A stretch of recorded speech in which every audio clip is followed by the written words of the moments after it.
한국, 중국 등 아시아를 지배했던 나라는 다름 아닌 우리 일본입니다.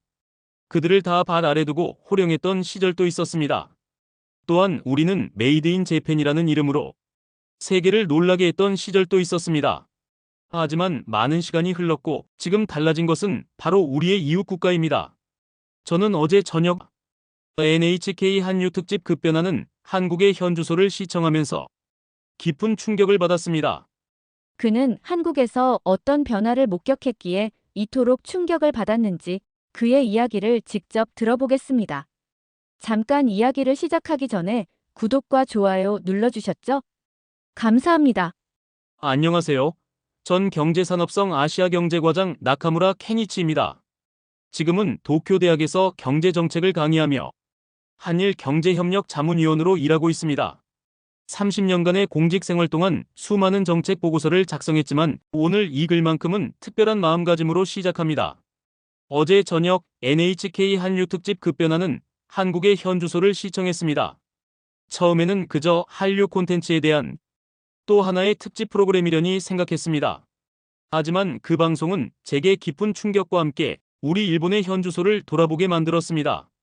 프로그램은 도쿄 와세다 대학 캠퍼스에서 시작됐습니다. 25세 대학생 히로시와 그의 친구들이 수업을 마치고 교내 카페에 모여 있었습니다. 카메라가 그들에게 다가가자 들려온 대화가 제 귀를 의심하게 만들었습니다. 이번 주에 BTS 콘서트 간다. 진짜 기대돼. 히로시의 눈이 반짝였습니다. 그리고 요즘 오징어 게임2 보니까 한국에 여행 가고 싶어지는 거 알아? 1990년대 제가 경제산업성 문화산업과에 있을 때만 해도 이런 광경은 상상조차 할 수 없었습니다. 당시 우리는 쿨 재팬 정책을 통해 일본 문화의 세계화를 논하고 있었죠. J-팝은 아시아의 표준이었고 일본 드라마는 트렌드의 기준이었습니다. 히로시의 친구 유카가 물었습니다. 너 한국 가면 뭐 해보고 싶어? 떡볶이도 먹고 명동에서 쇼핑도 하고 경복궁도 가보고 싶어. 히로시의 대답에 다른 친구들도 한국 여행 계획을 이야기하기 시작했습니다. 나 인스타그램에서 본 카페 있는데 그 신사동 가로수길 말하는 거야? 맞아. 거기 꼭 가보고 싶어. 이어지는 대화에서 젊은이들은 자연스럽게 서울의 맛집 리스트를 만들기 시작했습니다. 그들에게 한국 문화는 더 이상 외국 문화가 아닌 일상의 일부가 되어 있었습니다. 방송은 이어서 충격적인 통계를 보여주었습니다. 도쿄 거주 20대의 72%가 한국 문화 콘텐츠를 주 3회 이상 소비하고 있다는 것이었습니다. 카메라는 시부야의 거리로 이동했습니다. 한국 화장품 매장 앞에 늘어선 긴 줄, 한국 음식점에서 김치찌개를 먹으며 한국 예능을 보는 직장인들. 이러한 모습들은 30년 전 일본 문화에 열광하던 아시아의 모습과 너무나도 닮아 있었습니다. 한 여대생이 카메라 앞에서 말합니다. 한국 아이돌은 SNS로 팬들과 직접 소통해요. 마치 친구 같은 느낌이죠. 일본 아이돌들은 아직도 너무 멀게만 느껴져요. 시청률 조사기관의 데이터도 이런 변화를 뒷받침합니다. 올해 상반기 일본 내 한국 드라마 시청률은 전년 대비 156% 증가했습니다. 특히 20대에서 30대 시청자층에서 프라임타임 시청률이 일본 드라마를 앞지르기 시작했다는 점은 더욱 충격적입니다. 일본도 변화해야 하지 않을까요? 방송 말미에 히로시가 던진 이 질문이 제 마음을 무겁게 합니다. 우리도 한때는 아시아의 트렌드였잖아요. 그렇습니다. 우리는 한때 아시아 문화의 중심이었습니다. 하지만 언제부터인가 변화를 두려워하고 혁신보다는 안정을, 도전보다는 현상 유지를 선택해왔습니다. 방송을 보며 저는 우리가 놓치고 있는 것이 단순한 트렌드의 변화가 아니라는 것을 깨달았습니다. 거리에서 마주친 젊은이들의 눈빛과 대화 속에서 저는 새로운 시대의 징후를 발견했습니다. 그들은 이미 변화하는 세상을 받아들일 준비가 되어 있었습니다. 이제 우리 기성세대가 답해야 할 때인지도 모르겠습니다. 서울 강남구의 한 스타트업 빌딩. 방송이 비춘 다음 장면은 30세 IT 스타트업 대표 미나와 그의 팀원들이 점심 식사를 하는 모습이었습니다. 유리창 너머로 보이는 강남의 마천루들 사이에서 그들은 테이블에 둘러앉아 김치찌개와 불고기를 나누고 있었습니다. 이 김치찌개, 우리 회사 AI 프로그램 덕분에 최적의 재료 비율로 만들었어. 진짜 맛있지? 젊은 CEO 미나의 말에 팀원들이 동시에 고개를 끄덕였습니다. 준호가 호기심 어린 눈으로 물었습니다. 정말 맛있다. 그런데 AI 프로그램이 실제로 요리까지 도와주는 거야?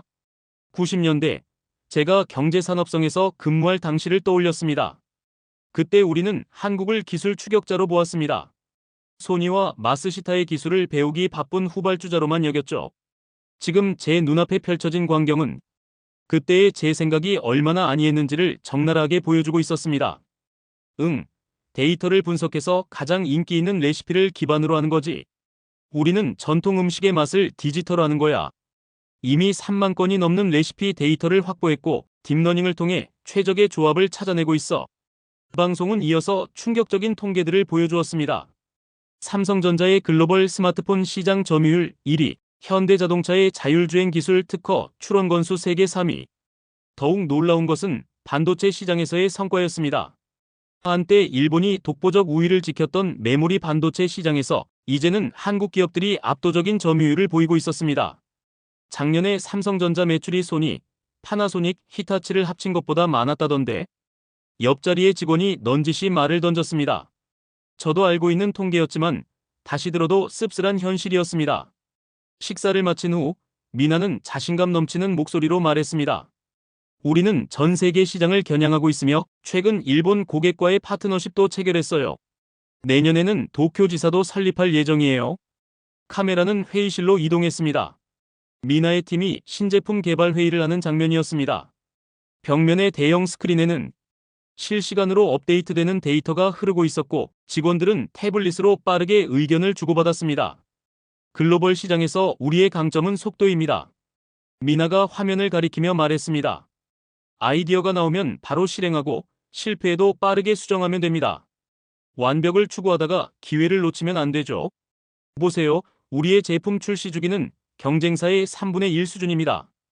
이 말을 듣는 순간 제 머릿속에 쓰라린 기억이 스쳐 지나갔습니다.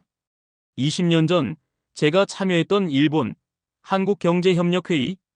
그때 우리는 기술 이전을 논의했었습니다. 우리가 선진 기술을 전수해주는 입장이었죠. 하지만 이제는 우리가 그들의 기술을 도입하는 입장이 되었습니다. 일본 기업들이 우리와 협업하고 싶어하는 이유를 아세요? 미나가 회의실 창밖을 바라보며 말했습니다. 그들도 변화가 필요하다는 것을 알고 있기 때문이에요. 다만 첫 발을 떼기가 어려울 뿐이죠. 방송은 한국의 디지털 혁신을 보여주는 다양한 통계를 쏟아냈습니다. AI 관련 스타트업 수는 작년 대비 47% 증가, 디지털 전환 관련 투자는 전년 대비 89% 증가, 5G 기술 특허 출원 건수 세계 1위. 특히 코로나19 팬데믹 이후 이러한 성장세는 더욱 가속화되었다고 합니다. 우리 일본은 언제부터인가 완벽을 추구하다 기회를 놓치는 일이 잦아졌습니다. 품질 관리, 안정성 검증, 내부 결제, 모든 것이 완벽해야 한다는 집념이 오히려 발목을 잡고 있었던 것은 아닐까요? 한 통계에 따르면 신제품 출시까지 걸리는 시간이 일본 기업은 평균 18개월, 한국 기업은 6개월이라고 합니다. 미나의 마지막 말이 제 가슴을 무겁게 했습니다. 우리는 실패를 두려워하지 않습니다. 왜냐하면 실패야말로 가장 빠른 학습 방법이니까요. 실패해도 빠르게 일어나면 되는 거죠. 일본의 장인 정신도 존경하지만 이제는 변화의 시대니까요. 그렇습니다. 30년 전 일본이 그랬던 것처럼 지금의 한국은 끊임없이 도전하고 혁신하고 있었습니다. 그들은 실패를 두려워하지 않았고 변화를 주저하지 않았습니다. 이것이야말로 진정한 혁신의 원동력이 아닐까요? 방송은 서울의 한 스타트업 거리를 비췄습니다. 드론 배달 서비스를 개발 중인 스타트업의 창립자 예린이 회의실에서 팀원들과 이야기를 나누고 있었습니다. 우리가 드론을 이용해 신선한 농산물을 빠르게 배달할 수 있다면 고객들은 정말로 흥미로워할 것 같아. 예린의 자신감 넘치는 목소리가 울렸습니다. 동료 민수가 자리에서 일어나며 질문했습니다. 그럼 고객이 직접 주문하고 드론이 바로 배송해주는 시스템이야? 맞아. 마치 배달의 민족처럼 단 한 번의 클릭으로 모든 걸 해결할 수 있게 할 거야. 예린은 화면에 나타난 도표를 가리키며 설명을 이어갔습니다. 우리가 피자의 형식처럼 다양한 조합을 해보면 어떨까요? 방송은 한국의 창업 문화 변화를 보여주는 통계를 제시했습니다. 2015년 대비 스타트업 수는 4배 증가했고 정부의 창업 지원금은 10조 원을 넘어섰습니다. 특히 20대 창업자의 비율이 3배 증가했다는 점이 인상적이었습니다. 카메라는 다른 스타트업들의 모습도 담았습니다. AI 기반 교육 플랫폼을 개발하는 회사, 블록체인 기술을 활용한 금융 서비스 기업, 메타버스 쇼핑몰을 준비하는 팀까지 모두가 글로벌 시장을 목표로 하고 있었습니다. 한국의 창업 생태계가 이렇게 발전한 데에는 정부의 역할도 컸다. 내레이터의 설명이 이어졌습니다. 규제 샌드박스 제도를 통해 새로운 서비스의 실험을 허용하고 실패한 창업자에게도 재도전의 기회를 제공하고 있습니다. 예리는 회의실에서 나와 옥상으로 향했습니다. 그곳에서는 드론 테스트가 진행 중이었습니다. 우리의 목표는 단순한 배송이 아니에요. 도시의 물류 시스템을 완전히 바꾸고 싶어요. 지상의 교통체증, 배달원의 안전 문제, 환경오염, 이 모든 문제를 해결할 수 있을 거예요. 방송은 한국 창업 문화의 특징을 보여주는 다양한 지표들을 소개했습니다. 벤처 투자 규모는 작년 기준 7.7조 원을 기록했고 특히 실패 경험이 있는 창업자들의 재도전 비율이 높아지고 있다고 합니다. 실패에 대한 인식이 변하고 있어요. 한 벤처 캐피탈 관계자의 인터뷰가 이어졌습니다. 과거에는 실패가 낙인처럼 여겨졌지만 이제는 값진 경험으로 평가받는 분위기입니다. 이러한 변화는 투자 문화에도 영향을 미치고 있었습니다. 과거 보수적이었던 대기업들도 적극적으로 스타트업에 투자하기 시작했고 해외 투자자들의 관심도 늘어나고 있다고 합니다. 카메라는 다시 예린의 회사로 돌아왔습니다. 매일이 도전이에요. 그녀가 말했습니다. 하지만 그만큼 성장하고 있다는 걸 느낍니다. 우리 팀원들과 함께라면 불가능해 보이는 일도 해낼 수 있을 것 같아요. 30년 전 저는 경제산업성에서 수많은 사업 제안을 검토했습니다. 그때마다 우리는 안전성 검증이 필요하다, 전례가 없다, 시기상조다라는 이유로 얼마나 많은 혁신적인 아이디어들을 거절했었나요? 방송의 마지막 장면은 서울의 야경이었습니다. 수많은 사무실 창문에서 새어나오는 불빛들. 그 속에서 또 다른 예린들이 자신들의 꿈을 키워가고 있을 것이라고 내레이터는 말했습니다. 카메라는 서울의 한 영화 촬영 현장을 비췄습니다. 영화 제작자 성희가 스태프들과 콘텐츠 제작에 대해 이야기를 나누는 장면이었습니다. 테이블 위에는 방금 배달된 따뜻한 떡볶이와 김밥이 놓여 있었습니다. 이 장면은 우리가 제공하는 떡볶이와 김밥이 나오면 관객들이 우리의 문화를 느낄 수 있잖아. 성희가 모니터를 가리키며 말했습니다. 그녀의 말에 스태프 중 한 명이 즉각 반응했습니다. 한국 음식이 이렇게 감정선을 고조시킬 수 있을 줄 몰랐어요. 관객들이 배고파질 것 같네요. 그의 말에 현장에서 웃음이 터졌습니다. 성희는 웃으며 대답했습니다. 이 떡볶이가 대박을 치면 좋겠네요. 방송은 이어서 한국 콘텐츠 산업의 놀라운 성장세를 보여주는 통계들을 나열했습니다. 지난해 한국의 문화 콘텐츠 수출액은 전년 대비 30% 증가했고 특히 일본 시장에서의 성장이 두드러졌다고 합니다. 현장에서는 다음 장면 촬영 준비가 한창이었습니다. 성희가 배우들에게 디테일한 연기 지도를 하는 모습이 인상적이었습니다. 이 장면에서 중요한 건 감정의 디테일이에요. 너무 과하지 않게, 하지만 깊이 있게. 제가 놀란 것은 촬영장의 분위기였습니다. 90년대 제가 본 일본 영화 현장은 위계 질서가 뚜렷했고 감독의 권위가 절대적이었습니다. 하지만 이곳에서는 20대부터 50대까지 다양한 연령층의 스태프들이 자유롭게 의견을 나누고 있었습니다. 우리의 강점은 속도예요. 성희가 인터뷰에서 말했습니다. 기획부터 제작, 후반 작업까지 모든 과정이 빠르게 진행됩니다. 물론 퀄리티는 절대 타협하지 않아요. 빠르되 완성도는 높게. 그것이 우리의 원칙입니다. 방송은 한국 드라마의 제작 현장도 보여주었습니다. 넷플릭스, 디즈니 플러스 등 글로벌 플랫폼에서 독보적인 성과를 거두고 있는 한국 콘텐츠의 비결을 파헤치는 내용이었습니다. 한국 드라마의 특징은 과감한 소재 선택과 세련된 연출입니다. 한 PD의 설명이 이어졌습니다.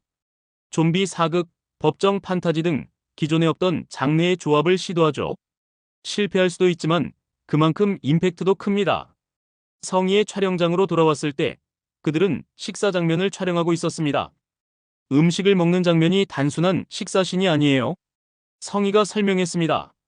그 안에 캐릭터의 감정, 관계, 문화적 배경이 모두 담겨 있죠. 우리는 이런 디테일로 세계 관객과 소통합니다. 특히 인상적이었던 것은 제작진의 연령대였습니다. 30대 초반의 젊은 PD들이 주요 포지션을 맡고 있었고 그들의 아이디어가 적극적으로 받아들여지고 있었습니다. 나이나 경력이 중요한 게 아니에요. 한 스태프가 말했습니다. 얼마나 창의적인 아이디어를 가지고 있는지 그리고 그것을 실현할 수 있는 능력이 있는지가 중요하죠.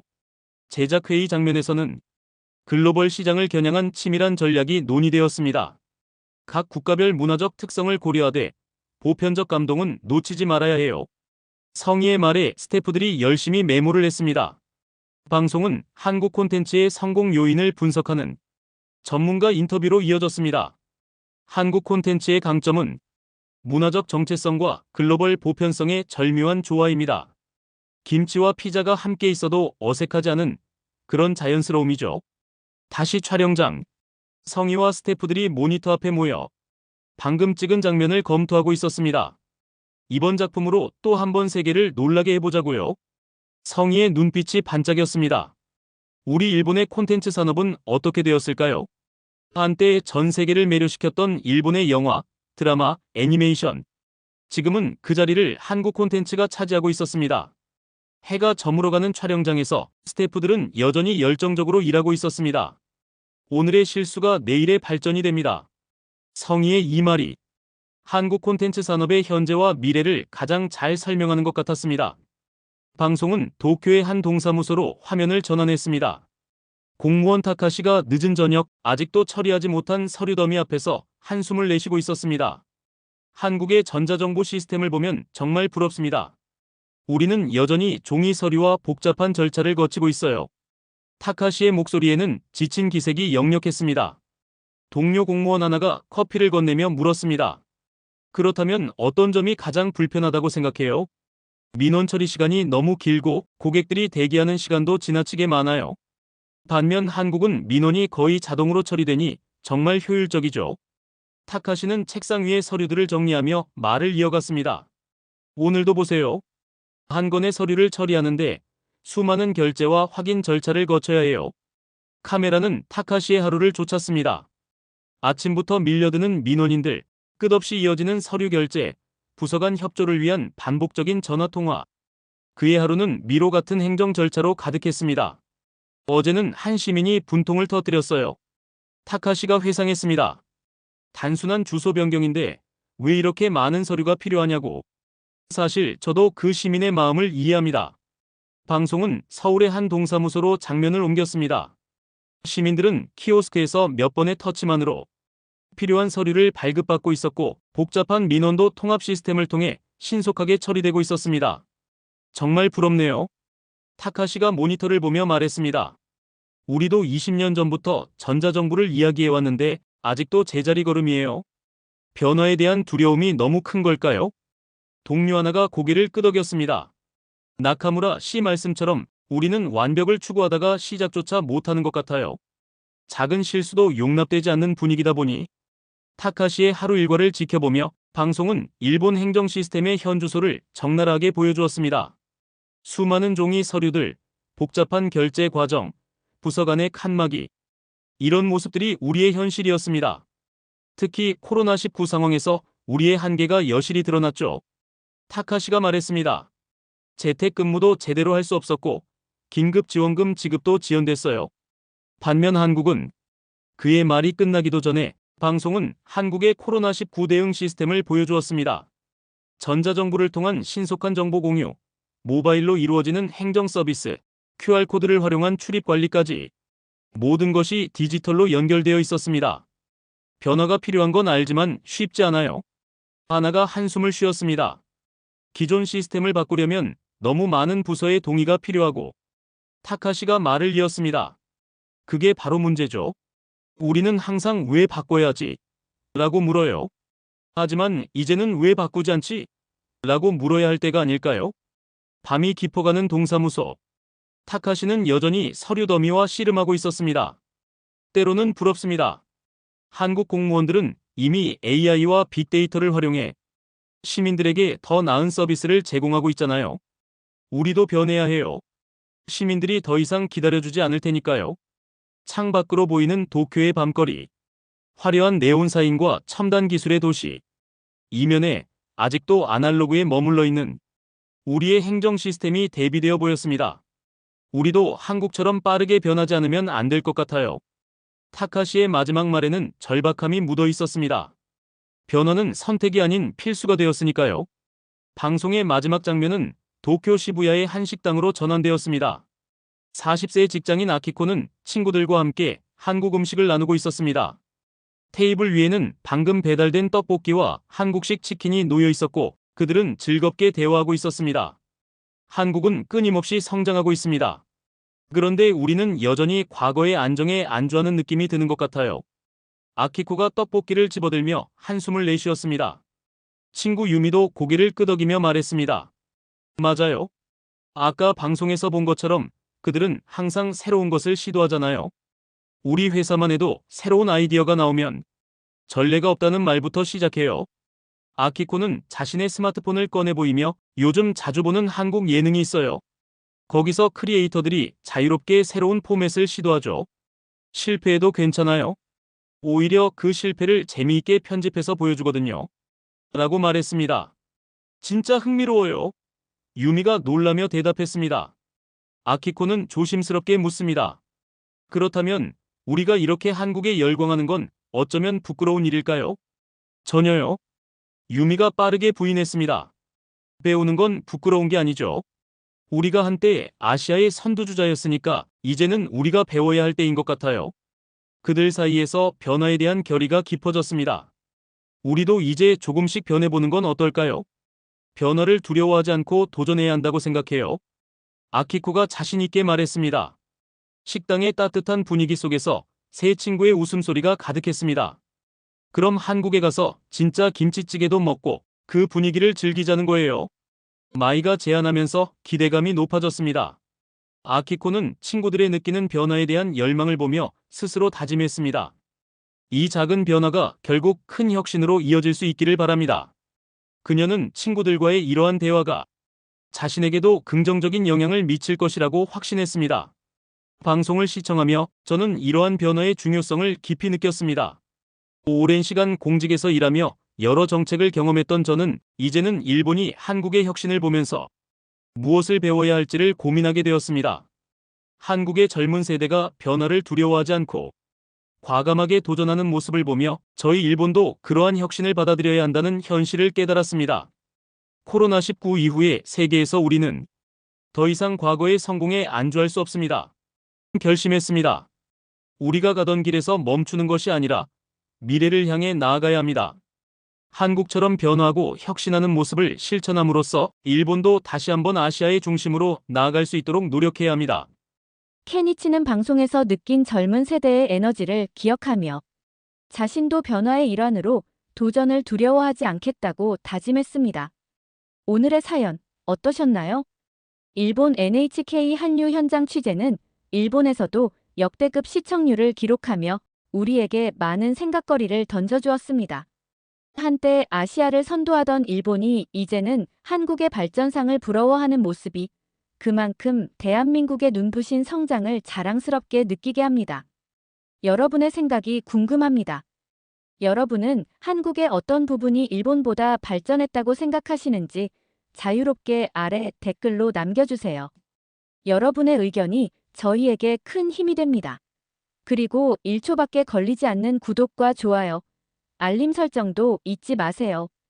오늘 하루도 행복한 하루 보내세요. 감사합니다.